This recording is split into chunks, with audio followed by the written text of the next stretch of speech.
வணக்கம் and welcome to Latha's embroidery and spiritual. இன்றைக்கி நம்ம பார்க்க போகிறது கால பைரவர் அஷ்டகம். கால பைரவர் நமக்கெல்லாம் காவல் தெய்வம். கால பைரவரை பற்றின அஷ்டகத்தை இன்றைக்கி நம்ம பார்க்கலாமா? எங்கள் குழந்தைங்க இதை வாசிக்க ரெடியாக இருக்காங்க. देवराजसेव्यमानभावनाङ्घ्रिपङ्कजं व्यालवन्यसूदमिन्दुशेखरं कृपाकरं नारदातियोगिवृन्दवन्दितं दिगम्बरं काशिकापुरादिनाथकालभैरवं भजे बाणकोटिभास्वरं भवाब्धिदारहम्बरं नीलकण्ठमीप्सिदाततायहं त्रिलोचनं कालकालमम्बुजाक्षमक्षशूलमक्षरं काशिकापुरादिनाथकालभैरवं भजे शूलगण्डभासदण्डपाणिमादिकारणं श्यामहायमादिदेवमक्षरं निरामयं भीमविक्रमं प्रभुं विचित्रताण्डवप्रियं काशिकापुरादिनाथकालभैरवं भजे भुक्तिमुक्तिदायकं प्रसक्तसारविग्रहं भक्तवत्सलं स्थिरं समस्तलोकविग्रहं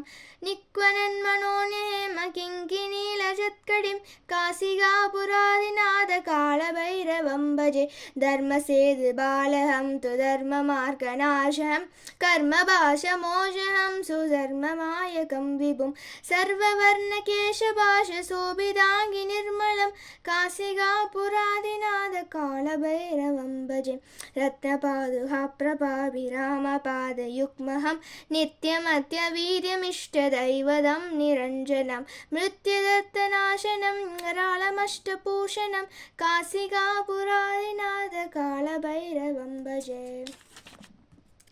अट्टहासपिन्नपद्मजाण्डकोशसन्निधं दृष्टिपादिनष्टभावजालमुक्रसारणम् अष्टसिद्धिदायकं कपालमालिकारणं काशिकापुरादिनाथकालभैरवं भजे भूतसङ्गनायकं विशालकीर्तिदायकं काशीवासिलोकपुण्यभावसोदहं विभुं नीतिमार्गकोविदं पुरातनं जगत्पतिं काशिकापुरादिनाथकालभैरवं भजे कालभैरवाष्टकं पदन्ये मनोहरं ज्ञानमुक्तिसाधकं विचित्रपुण्यवर्धनं कोसमोहलोपतन्यकोपदासपदासनं ते प्रयान्ति कालभैरवाङ्घ्रिनीसनं तरुं.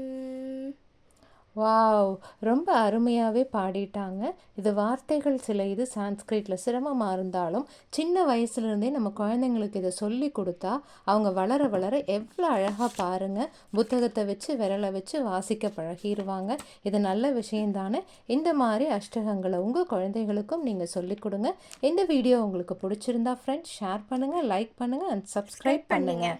அண்ட் தேங்க்ஸ் ஃபார் வாட்சிங்.